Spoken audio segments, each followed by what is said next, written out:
Disebut tak butuh DPRD, mau jadikan Jawa Barat kerajaan, PDIP Jabar serang pidato Deddy Mulyadi.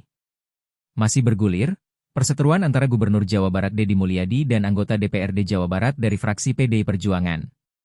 Dalam acara Musyawarah Perencanaan Pembangunan, Musrenbang, di Kabupaten Cirebon pada 7 Mei 2025, ada pernyataan Deddy Mulyadi yang memicunya.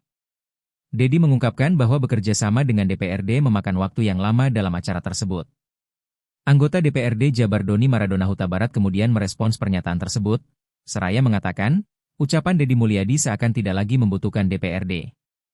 Doni juga menyoroti kebijakan-kebijakan kontroversial yang dikeluarkan oleh Deddy Mulyadi, yang dinilai tidak melibatkan DPRD. Dia membuat kebijakan yang kontroversial, yang jadi pembicaraan di mana-mana dan itu semua kebijakan yang disampaikan, yang dikeluarkan oleh Pak Gubernur itu tidak ada DPRD diajak bicara, lanjutnya. Ia menyinggung ucapan Deddy Mulyadi soal kepemimpinan raja di zaman kerajaan dulu. Doni menyindir jika Deddy Mulyadi menginginkan sistem kerajaan diberlakukan di Jawa Barat, maka DPRD memang tidak perlu ada. Kita berpikir dia bilang dulu zaman kerajaan.